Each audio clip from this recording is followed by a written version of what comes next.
Right now, Pittsburgh's best sports show is about to begin. Call us or tweet us.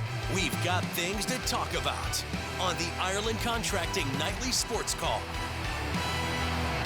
All right, thanks for sticking around for a special Steelers edition of the Ireland Contracting Nightly Sports Call. I'm Rich Walsh, and this is Arthur Moats coming in tonight. He's your Steelers analyst, and we're taking your phone calls tonight, 412-575-2600. We definitely have a lot to talk about, so give us a call. And maybe the biggest news here today, we always have that debate of rust versus rest. And maybe rest is winning right now because Derek Harmon is hurt. Mike Tomlin said it was significant after saying it was a knee sprain, but he was out there laughing with his teammates, walking around.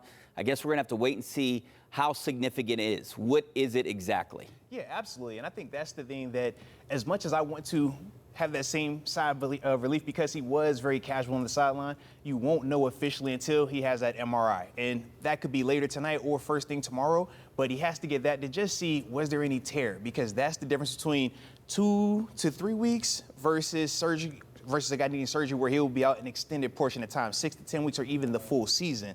So that's the part for us that got to get the MRI to just have that full peace of mind right now. All right, so you've been through a couple knee injuries. So best case scenario here, if they land and everything's good, we're looking at maybe like 2 to 4 weeks potentially. And that's what you're praying for. You're hoping that it's literally just a sprain. If it's just that, no official tears where you have to go under the knife, then yeah, he should be fine. And the good thing is also, he's a big guy. He could put a brace on. We're not talking about a smaller DB who, you don't want him all the way in space feeling restricted. D lineman, you can kind of get away with that at times. So you might even see him sooner if it's not as significant as I'm hoping it's not. All right, so what stood out to you for this final preseason game? All right, we saw flashes of DeMarvin Leal out there, Trey Sermon, guys that potentially are on the bubble out there. What did you see from tonight's game? Yeah, so in terms of those bubble guys, Trey Sermon, I thought showed, and not just this game, but throughout the whole preseason. You look at the amount of preseason special teams tackles he's had. You also look at his ability to get into the end zone on multiple occasions. I thought that he was really consistent. The other guy, Scotty Miller. As much as, we talk about the urgency that we're trying to feel about finding a wide receiver too, to me, Scotty Miller continues to produce every single time you see him in stadium. The speed is consistent and the speed shows up. And he had a big down the grass play today, 53-yard catch, I believe it was. When we were watching the game, you made a great point. Guys that are NFL players really stand out if they are playing in the fourth quarter, third quarter. He's one of those guys. Trey Sermon was one of those guys tonight. Absolutely, and they definitely showed. Trey Sermon had a nice explosive run in the fourth quarter where you can see him make a guy miss, and then from there, the speed, burst. That's what you want to see versus not less than competition, because you can't control who's out there, but the guys that we personally don't feel are what we deem varsity players, so to speak. And when Trey Sermon was playing the way that he did, when you look at Scotty Miller in certain situations, they stand out. They look different. And I think that that's something that when you're trying to make that final decision, as a coach, this is what you want. This is a difficult decision. You don't want it to be an easy decision. Easy decision is when we look and we say, that's the best player over here, and we don't have any other option. When you have those options, though, when you have it, man, this is tough right here, that's a good problem to have. That's competition on your roster. So Scotty Miller makes his team, you think? I think he has a strong chance of making the team, absolutely. So we look at the receivers right now. I think they potentially might go out and get someone else, too, right now, especially with the injury news of Brandon Johnson. But the Brandon Johnson thing potentially could help a guy like Robert Woods, right? It's a lot. And you think Brandon Johnson also went down today, right? You heard Coach Tomlin mention him. When I look at this wide receiver room, I'm like, Ben Skronik, you're not your special teams guy. He's making what he brings to the table, he's Miles Boykin, he's Darius Hayward-Bay. Yeah. So you feel confident in his ability for just that. But now you look at DK Metcalf. We feel like he's here. Yeah. The contract will reflect that, right? No, he's not going anywhere. We look at Calvin Austin. We feel like he's another guy. Even though he's been hurt in the preseason, we still feel like he's shown enough cachet that he should be here. And then you look at Roman Wilson. Missed, pretty much all of last year, but we look at him this preseason and we would all agree he produced.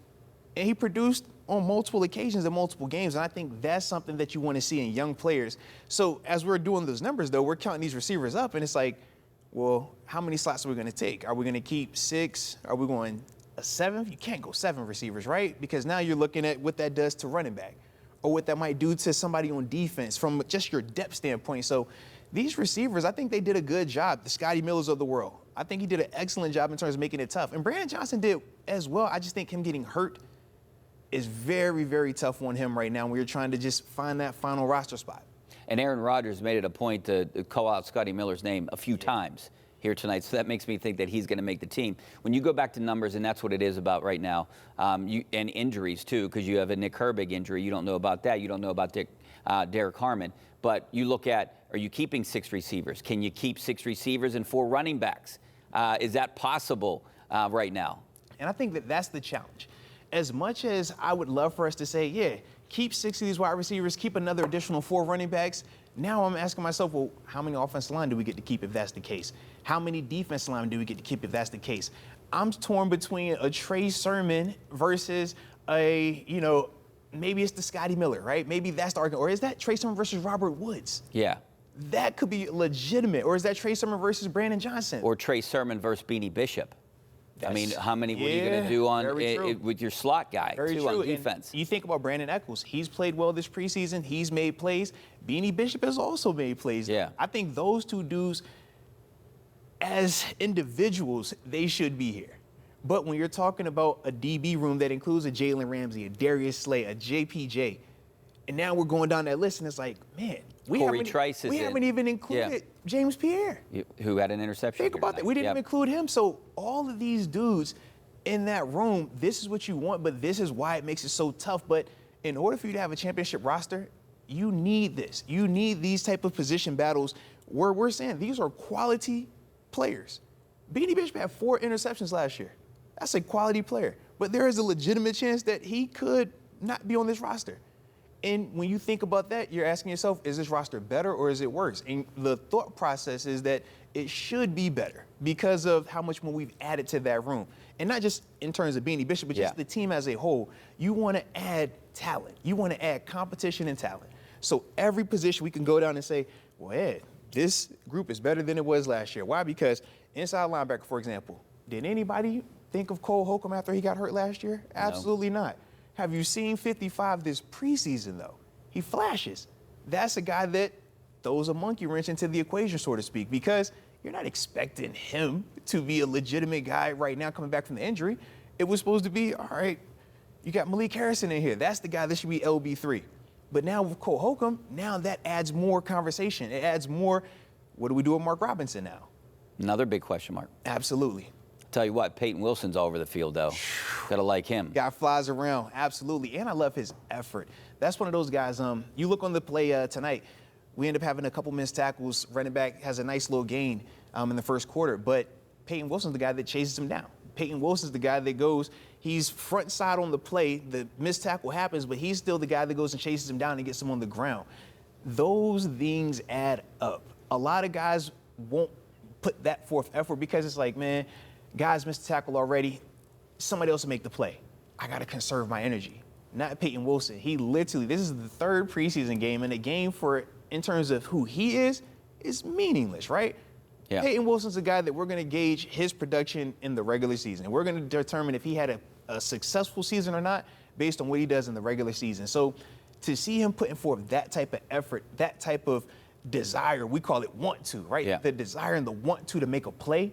That's the beautiful part, and that's what lets you know that this is a kid that's ready to take that next step because he's showing that it doesn't matter who he's going against, it doesn't matter the time, the location, his effort, his production is consistent. And to me, just from, like I said, my experiences, when you start seeing that showing up, especially with young guys, those are usually the guys that when the season hits, take that next step. All right, so the one position everyone wants to know and everyone talks about is obviously quarterback. You have a championship caliber quarterback that didn't play this preseason. I guess in hindsight, you look, you don't want to get him hurt, right? Rest versus rust kind of thing. So keep him on the bench. You're not too worried about him. You might get a slow start there because we saw a ton of penalties today. And I think Mike Tomlin talked a little bit about poor tackling. But with the quarterback position, I want to ask you, did Skylar Thompson do enough to maybe leap Mason Rudolph?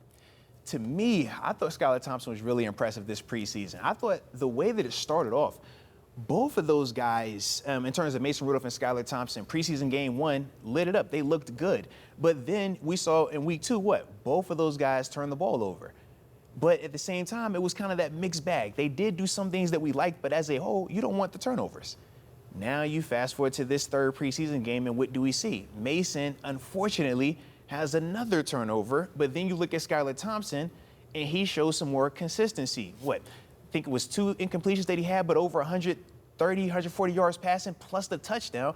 It's like those are the things that you want to see in a player. Those are the things that when we're talking about, can I trust you? If I'm trying to see if Aaron Rodgers goes down, who can I depend on? Skylar Thompson, to me, made a strong case this preseason. But also, he's a guy that started a playoff game before. Yes.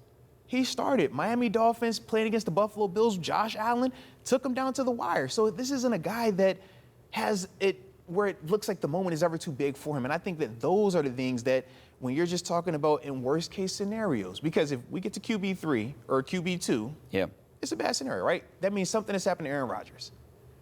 Can you go out there and drive the boat? Can you go out there and make sure that we're calm, that you're calm? Or is the moment going to be too big for you? Skylar Thompson, to me, keeps showing that the moment isn't going to be too big. I don't know about you, but Skylar Thompson did not look uncomfortable once this preseason out there. Not at all. And he has that athleticism as well. You can see where he can still run the football a little bit better than, per se, a Mason Rudolph at this stage. So those are some of the other things that when you're just adding it up and you're asking yourself, well, should I? What would be the deciding factor in terms of moving this guy up on the depth chart? You consider all of those things. 141 passer rating, pretty good compared to Mason Rudolph at a 43 passer rating. All right, we got to take a break. Give us a call. 412-575-2600 is the number. We're taking your phone calls next.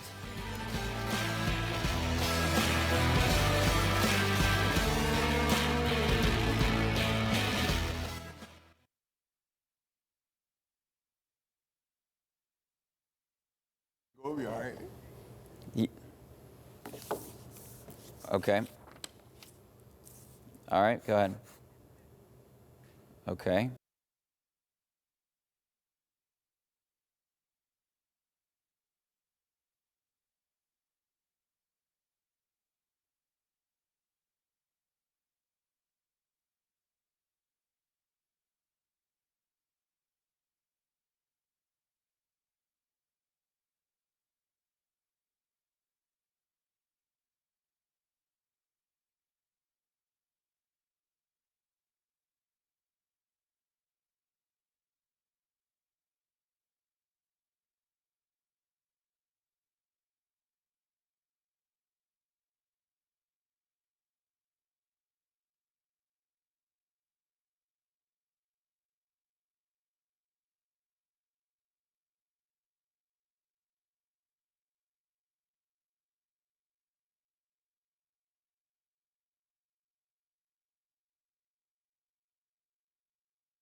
All right, welcome back to a special Steelers edition of the Nightly Sports Call. Rich Walsh, that's Arthur Moats. We're taking your phone calls, 412-575-2600. But before we get to that, I want to read a couple tweets. Johnny just tweeted us, which player from offense and defense impressed you the most? Who is a player that's on the bubble that stood out to you?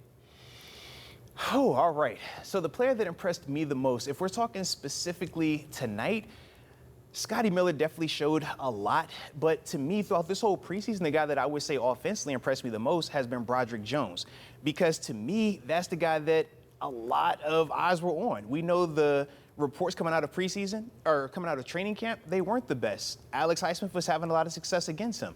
But when you look at him at left tackle in stadium these 3 games, he hasn't allowed pressures. He hasn't allowed sacks. He hasn't been penalized. He's looked good. So to me, that's the guy that I've really focused on and I really feel good about. Now, in terms of a bubble roster guy, I guess Scotty Miller would fall in that category prior to this preseason happening. But now when you look at him, I don't feel like he's a bubble guy. I think that he's done more than enough to solidify a spot on this roster. Do you like this line? I do. I think I like them on paper in terms of the youth, the athleticism. I like Isaac Seumalo's veteran experience. But as a whole, it's wait and see with me. I think Zach Frazier, I feel good about him. I really like what I'm seeing from Troy Fautanu, but he's still young. Yeah. And Broderick, new position. That's why you hear me emphasizing him as a left tackle. But those are the guys that I think as the season continues, we're going to find out how much more confidence we can have in them based on their level of production. All right, consistency. Let's get out to the phone lines. We got Chris out in Pittsburgh. How you doing, Chris? Oh, good. How y'all doing? Good, thanks for calling. Oh, yeah, the reason I was calling because I understand y'all was already talking about that Skylar Thompson, the quarterback. But I wanted to get even more your opinion because I know Mike Tomlin and Coach Rose to really be doing some thinking now. The fact that Skylar Thompson just came in the game, got him all the way down the field and scored a touchdown. And he's been doing that since he got into the games the last couple games. Now, my thing is, what y'all think what's going to happen? How do you think Mason Rudolph's going to really feel that if they decide to go with this Skylar Thompson? You know, I appreciate the call, Chris, but I don't want to get too excited about this. I like what Skylar Thompson has done so far, but we saw with Kenny Pickett a few years ago. It's preseason. I do think Skylar Thompson 100% earned a spot on this team. Yeah, I think that's the case as well. In terms of how Mason may or may not respond to it, I would say this. Mason is a professional. I think if we know anything about him specifically and how he's been handled here, his first tenure and even now, he operates with professionalism, regardless of if we feel like he's gotten the short end of the stick or not. And I just think even if they were to make a decision to say Skylar Thompson is QB2, I still think Mason is going to show up and prepare as if he's QB1. He's going to have the same type of intensity. He's going to have the same type of focus. And he's still going to be a good teammate. And those are the things that, as professionals, we respect that so much about Mason Rudolph because it's not always easy to do that, to show up to work and have that smile on your face when things aren't going your way, so to speak. I guess that maybe the biggest question, Arthur, is what do you do with Will Howard now? Can you pup him? Yeah. IR? What do you think might happen here? This is where you look at Omar Khan and you ask him to get creative. Find a way to maintain Will Howard being a Pittsburgh Steeler while maybe I can keep a Trey Sermon on the roster. Maybe I can keep a Brandon Johnson, or maybe I can keep Beanie Bishop or Brandon Eccles. I'm trying to find that, but because of his injury and the style of it, it's not a full season injury. It's not something where he's going to miss this large amount of time, but you know he's not the guy that you're looking at to say, I need you to start this year. Yeah. I want you to play this year. So you can't put him on practice squad because another team will definitely get him. But how do you figure that thing out? Because you want him to practice. And that's the reason why you don't want to put him on injured reserve just yet, because he won't be able to practice. And now you don't get that bonus season type of feel. You're just wasting him and he's ultimately just rehabbing on his own. So those are some of the things that I say you really have to find ways to get creative, pupless, or if it's a situation where maybe you can keep him on the active roster when the initial cuts happen. And then once the season gets here, week one, you find a way to, now I'm going to put him on injured reserve because it's 4 weeks, right? Yeah. You have a lot more versatility, and we don't have the limitations on how many players can be called back from injured reserve anymore. So those are some of the things that I do think, you could have on the table, but those are the reasons why Omar Khan gets paid what he gets paid. Didn't he just get a raise? I think he just got a raise this year. So you know what? Yeah, Omar, it's time to earn that money, baby. It'll be interesting. We'll find out on Tuesday. Let's go out to Eric in Scottdale. How you doing, Eric? Good. How are you? Good. Thanks for calling. Hey, I'm sorry. I might be beating a dead horse on this one, and I know we're talking about quarterbacks all night, but I was thinking about Rudolph and who do you keep as far as a quarterback? I mean, you got second-string quarterbacks. You want to keep somebody that's going to really. Yeah, I mean, I think we just talked a little bit about this. I think you got to keep them all. You got to find a way to keep all 4 quarterbacks. Yeah. Because I don't know if Skylar Thompson has any trade value. If he does, it might be a 7th rounder. And that's the issue, whether you're talking Skylar Thompson or even Mason Rudolph to an extent. Contractually, we're not. They paid Mason Rudolph, though, right? They did, but in terms of NFL money, NFL quarterback money. Well, but I meant it's guaranteed. Right, it's guaranteed. Yes, that part is guaranteed. Yes. Yeah, so I don't know if you want to let him go, and plus he. Very true. So that's the only reason I was thinking he isn't going anywhere either. Yeah, but that's my thing. It's like with all 3 of those dudes, and I'm talking the healthy guys right now, all 3 of those guys you feel confident can at least play in a game, can at least get you out of a stadium. With Will Howard, the biggest issue is he's just been hurt. Yeah. So you haven't seen him. So to make a decision where I move on from a Skylar Thompson or I move on from a Mason Rudolph for Will Howard, who you haven't seen, that is just, from a business standpoint, I don't think that that's something that a lot of people deem as high-level success traits and high-level success practices. Yeah. You want to go with the guys that you know, the guys that are more proven, and even with that influx of youth, you still have to have that proper balance. And I think that that's where your Mason, your Skylar Thompson balance out at Aaron Rodgers. But that's why you drafted a Will Howard as well. It's just the unfortunate thing is he got hurt. And this is what you can't always account for when you're doing your roster building. But also, if you're thinking about drafting a quarterback next year, what do you do with Will Howard then? So that's another question. But these guys are making the big bucks. That's why they make the right decisions. Let's go out to Brian in Wexford. How you doing, Brian? Brian, you there? Brian, where are you? All right, Maurice in Moon. How you doing, Maurice? How we doing? Good, thanks There for we calling. go. How you guys feeling? Great. I gotta say, I just want to pray for that young lad that got hurt, Derek Harmon. Man, I hope he recovers. Tough to see a rookie out there trying to earn a spot and try to help this team succeed. Skylar Thompson, Mason Rudolph. Who knows what's going to happen with that? I feel like these guys are all ready for Week 1. It's how they prepare up for the Jets. The quarterback position is the flashy position that we're talking about. But I think maybe the biggest battle is the punter. Whew. Right? What do they do there? Now, when we talk about official competitions, that to me has been the biggest one, right? Yeah. Because Corliss Waitman last year, I thought, did an awesome job coming in with the circumstances and punting lights out throughout the season, right? But we know Cam Johnston, that was the guy that they went out and acquired and spent money on just a year ago. Unfortunately, he gets hurt the way that he does. But both of those guys, I thought, punted really well this preseason. And traditionally, if it's even or close, you go with the younger, cheaper option. Right. I don't know how that works with punters, though. I've never seen it with punters. Usually this is, position group. If I'm the younger guy, I'm going to get the opportunity. If you're the younger guy, you're cheaper, you're going to get that opportunity. But with punters, I don't know. I do not know. Yeah, that's going to be a good one. It's going to be an interesting one, too. So stay tuned for that one. And also stay tuned. We got to take a break. Back in a couple minutes. We got one.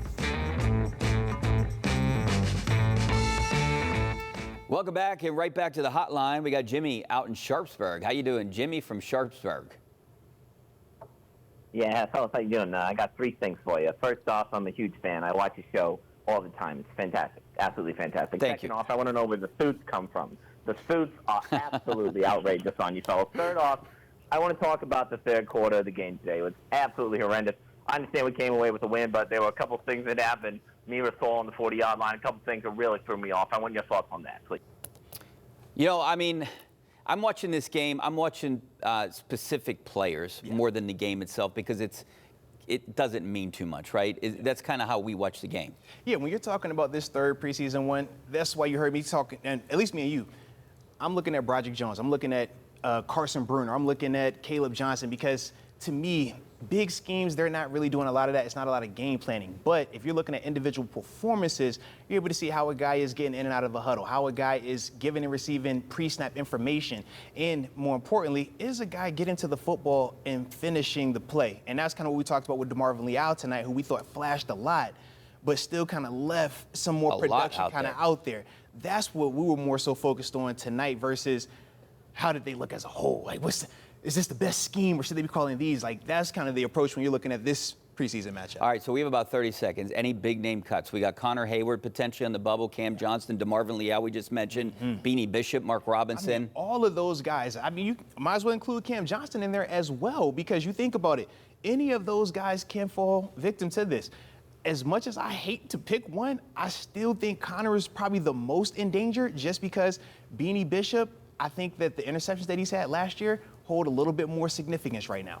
All right, well, that's it for us tonight. For Arthur Moats, I'm Rich Walsh, and thank you for watching. We'll see you back here during the regular season after every Steelers game. Take care.